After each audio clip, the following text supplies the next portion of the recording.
Welcome to class today. Today we'll be looking at typed arrays, tuple, and object in TypeScript. Type arrays, tuple, and object in TypeScript. So we already have our script file in TS. We have where it is compiled to JavaScript here. We have our HTML linked to our JavaScript file. Alright. So what I typed array, we'll go ahead. Typed array array where all elements must be of the same type. So a type array is an array where all elements must be of the same type. Let's create const number num array. So it means alright. So num array this will contain. So I'm going to type this okay. Alright, add type it so that it contain only numbers. Alright. So this array will contain numbers only. Good.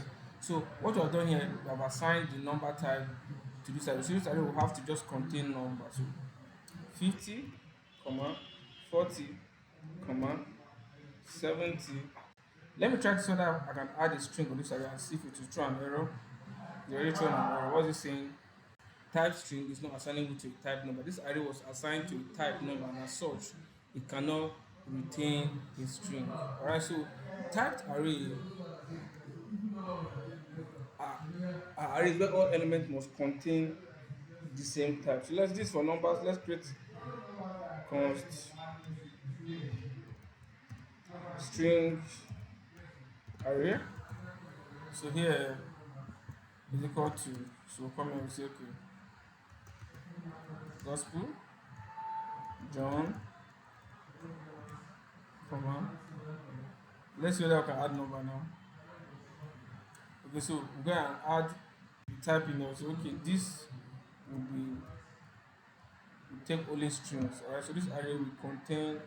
So this is how we add our type into our array. Alright, the name of the array, semicolon, then the type, then equal to the array and its items. Alright, so come here. Since we've assigned a particular type string to this array, let's see if we can add a number here, 50, comma. You see, we already have an error. So TypeScript is a strongly typed language. Like it helps you make sure you maintain purity of your type. So here, type number is not assigned to a type string because this array is a string is assigned the type of string. It cannot contain a number. Alright, so you have to just stay with the string. So come here and say okay, Mary. She's working. Alright, come here and say okay, Elizabeth. Elizabeth. See? And so that's it. Alright, so that's how you type. That's what types array are all about. Type array must contain arrays that where the element must contain the same type. Alright? Alright, aside from this syntax, there's another syntax in which you can express, you can type your array. Alright, and this is the second syntax. Let me say second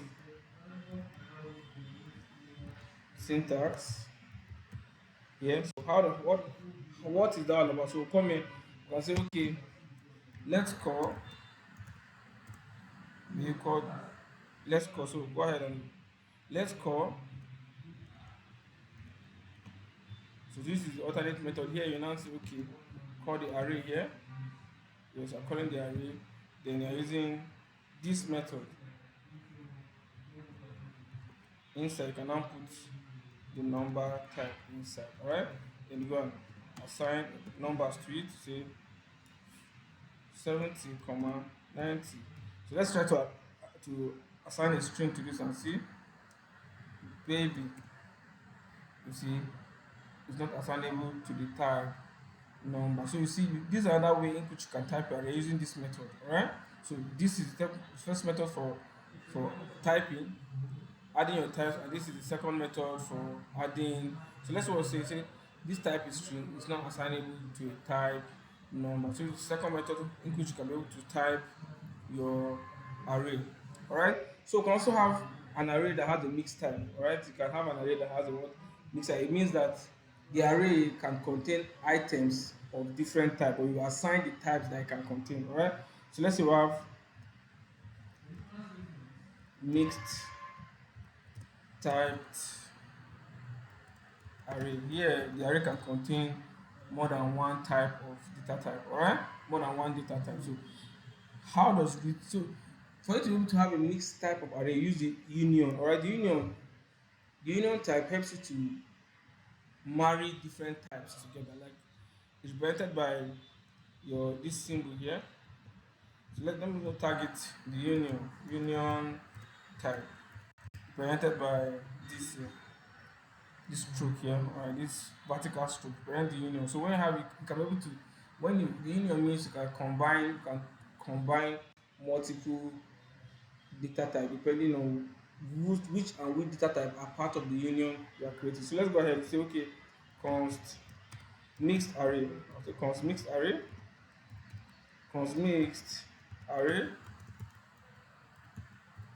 is equal to, so this is it now, const mixed array. So this is how you type it. Okay, so let me say it's equal to, so have number. I want it to have number. I want it to have sorry, I want it to have number. What do I mean by number? Let me say 100. I want it to have a string, Joseph. I need to have boolean that is true.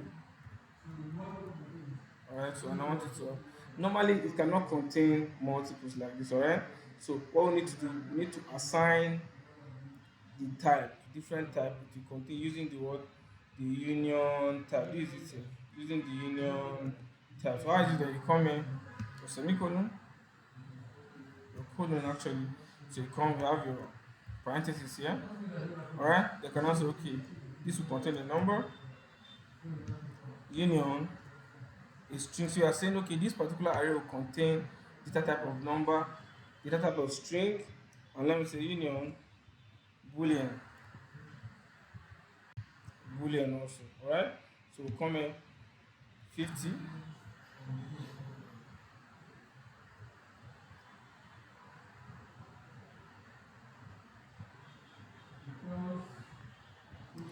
Okay, alright, we need to add this here, so sorry.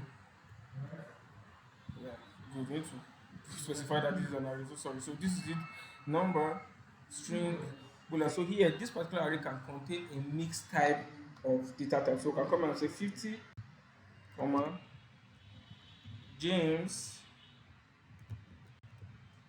comma John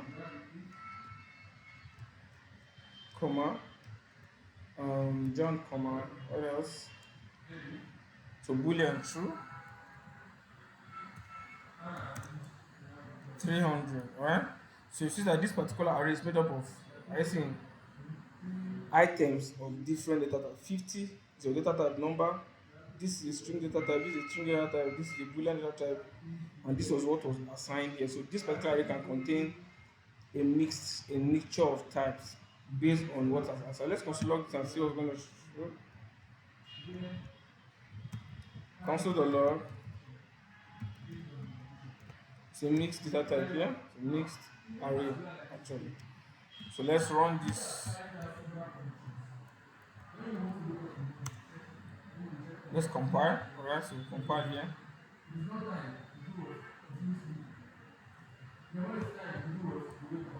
So it has properly compiled. So let's run this on our browser and see what we have on the browser. Reload. So come here, inspect. So see on the browser we have an array of objects here, properly outputted.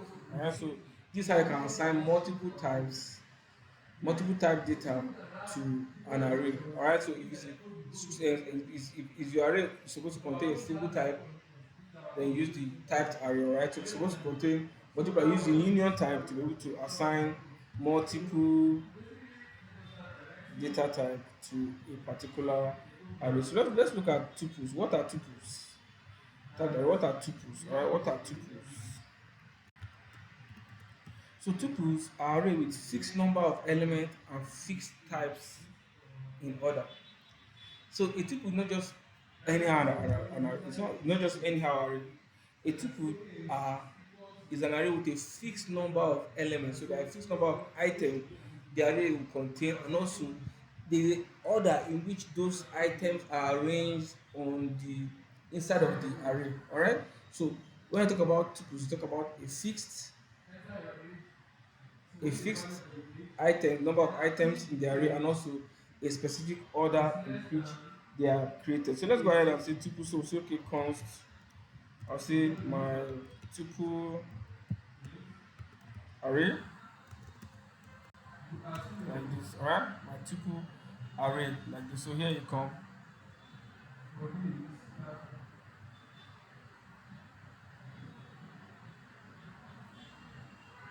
So all right, so let's look at what we're having. So multiple array. So here you now have where you now assigned. So you come here and say here this array will contain string, number, boolean, number, boolean. Alright, so now it's equal to.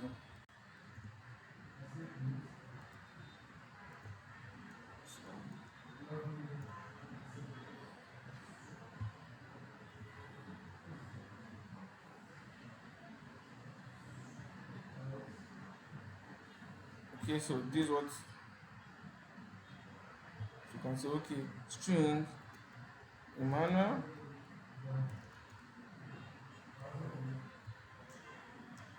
comma Emmanuel. So number will be 50, comma then boolean will be true, and that's it. So you see, so here we've defined the array. All right, we define that number one. This array will be of 3 items, and those items will be made up of string as the first item, number as the second item, and boolean as the third item. Did you get it?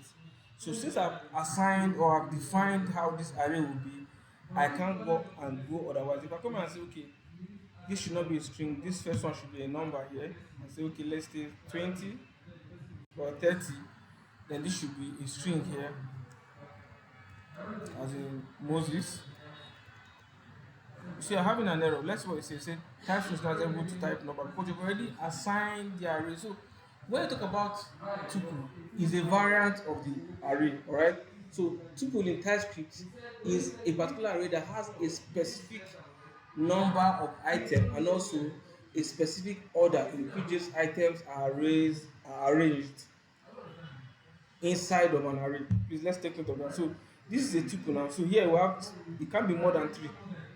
Okay, let me say the properly arranged here. Let me say okay, this is okay. Let me bring this here. So, okay, so this is 50 and comma. They're all precedence. So let me say, like we said, we created this array is supposed to have three items. If I come and okay, let me put the fourth one here and say let me say no. See, having it's showing an error. Showing an error saying okay, type this is what this was defined. Type string number is not assignable to a type. I see. You're saying okay, when this array was created, it was created with these 3 items and this order in mind, so it cannot receive this order. If you want it to receive this order, then you come here and specify and say okay, you have your null here. As soon as you do that, you discover that the error will disappear. All right.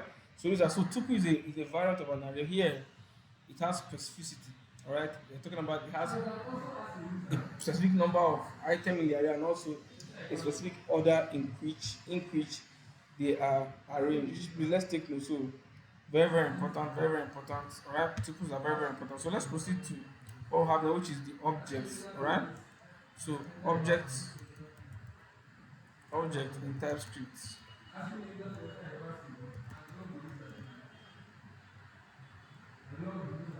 Alright, so object in let's look at objects in TypeScript. Alright, objects. So objects store key value pairs and can be strongly typed in TypeScript. Alright, so object stores properties and values. Alright, so objects are entities that stores properties and values, and they can be strongly typed in TypeScript. So how are they typed? So let's create a basic object. So let's say a basic object here. Say const my object. Right? Because my object is equal to, so go ahead and, object has a specific bracket called the curly braces or the object bracket. Take note, alright? So here we have entities. So object entity has key value pairs or properties and values. So let's say we have name here. Name to be Emmy, comma. So object, each property in the object, each property and value are separated by a comma. Please take note. They are separated by a comma, not a semicolon. If you come and place a semicolon here, you'll be having an error. So they are separated by comma. So let's go ahead. So next we say age of 25. So this is an object here. So how do you type an object? How do you type an object? This is how object are typed, right? When object that you come here after the object name, plus colon, alright? Then your curly braces, and here you determine what and what data type does each of the property of the object going to receive. Like here, well, this object has two properties, the name property and the age property. So here you say the name property here must be a string, all right, comma, then the age property,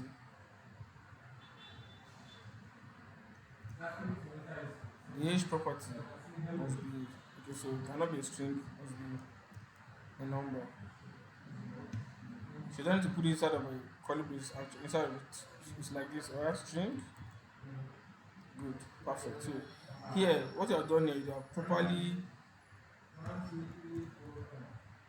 all right, so here you have properly determine what and what each of these properties is going to do. So this is how you type object, all right? You type it here, you call semicolon, then you type it here, you determine each of the end keys or the properties of the object.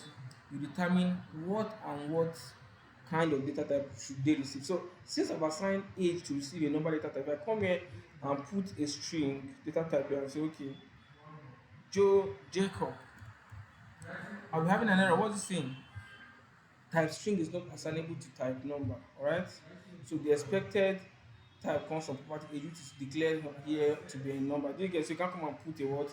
A string. What my go to. Like TypeScript is powerful. Right? It makes your coding easy, it makes it better, it makes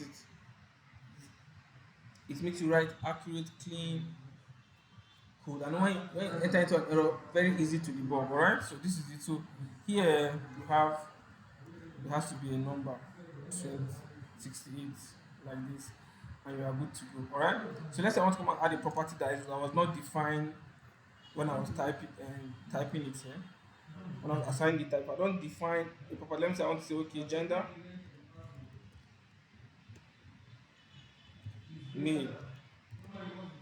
So what's going to say? It's saying object literally may only specify known property. Gender does not exist in the type. Are you saying that gender does not exist and hence it cannot disclose gender? So you cannot just come and add gender when you did not, when you're typing it, you didn't add gender in the type. So if you want to add gender, then you come here, semicolon, and say, you can say, okay, gender, then gender will receive a string. Sorry, you don't need to put that, a string here, and the error is going to disappear. Are you seeing that? So that's how you can type objects. So let's see other approach. There are two different approach. Other approach you can type objects called the type alliance approach and also the user interface approach. Sorry, the interface approach, the type alliance approach and the interface approach. Let's look at the type alliance approach. Alright, so here you create a, let's say, a super object in which the object you're going to create is going to take cue from. Alright, so like that, let's say type user. Alright, so type user, so this is the type here. So the type alliance begin with the keyword type. So let's say type user. Alright, so here you are trying to define an object, how your object should look like. So you are defining it using the type user. So user type, let's say user type should now receive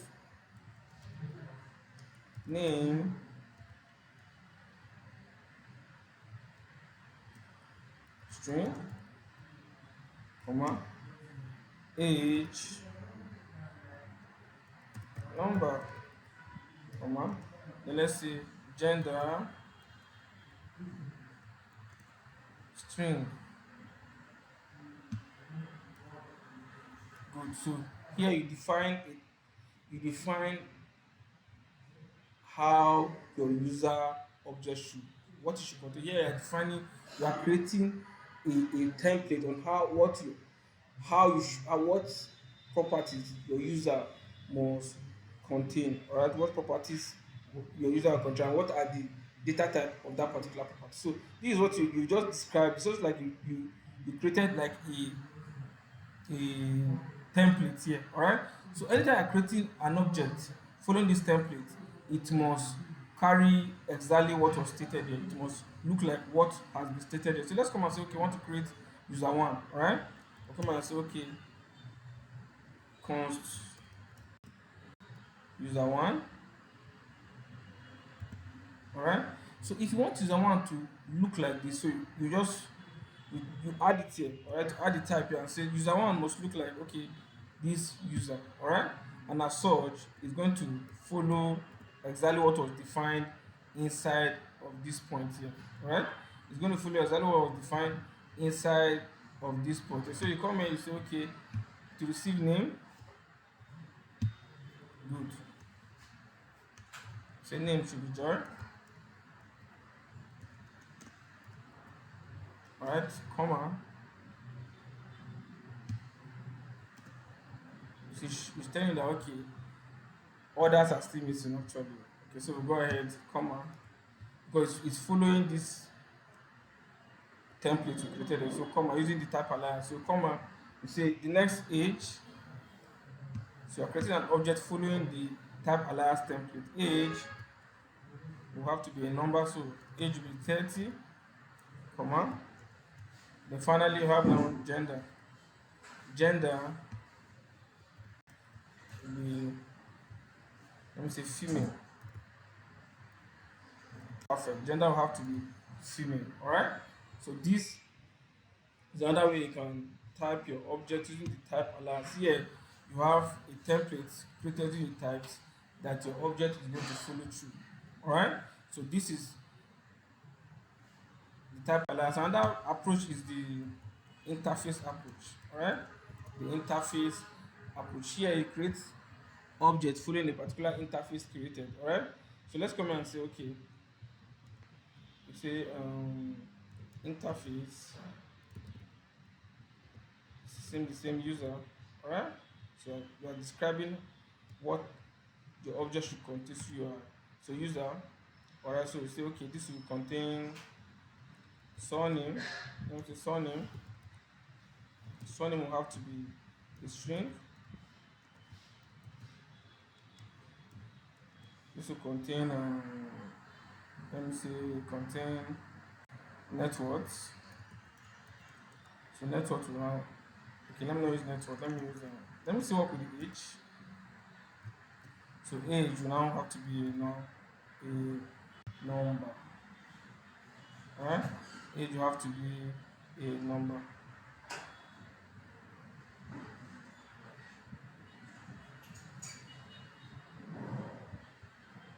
Okay, sorry, let me use animal or person. So I don't have any records. I use the type called user, so I can come and interface with the same user anymore. So that is corrected. So here we have interface person. You are creating an interface in which your object that you are going to create is going to follow through. Alright. So here I now have interface of person. So this is the property and values. Okay, so this is wrong. So this is supposed to be just be a string here like this. Perfect. Alright. So this is it. So let's say you want to create an object using the interface. Alright, so you come here and say, okay, let person one equals to person what you have created in the interface. Alright, so person one will follow this particular interface you have created. So you come here, by following it means it will contain the property and values that was defined here. So here will be surname, You can't go against what has been defined there. Surname John, then now say finally age 40. Perfect. I think that and that way you can create an object. You can create an object by typing it directly, or you can create it using the type alias or the interface. Alright, so the interface methods, the object will now follow up the interface method. Please let's take it. Alright, so now we can have optional properties in an object. An object can have what? Optional properties. So what does that mean? If an object have optional properties, it means even if the properties are present or not. Okay, let me go and do that. Let me do it here. Alright, you can come here and say okay, gender is, how do you add the optional? The optional, just add the semicolon to the object here. Here, I've added semicolon to this gender here. Sorry, added the question mark to this gender. So by adding the question mark, you are saying okay, this is an optional property. So it's okay if the property is present or not. So if I come and comment this now, this will not return an error because it's an optional property. If it's an optional property, then even if it's present or not, it cannot return an error. It cannot stall or hinder the smooth running of your code. Alright, so that's how you add optional properties. Alright, optional properties here. These are properties that can, whether they are present or absent, your code, what your object can still work or can still give the right output. Alright, thank you very much. See you some other time.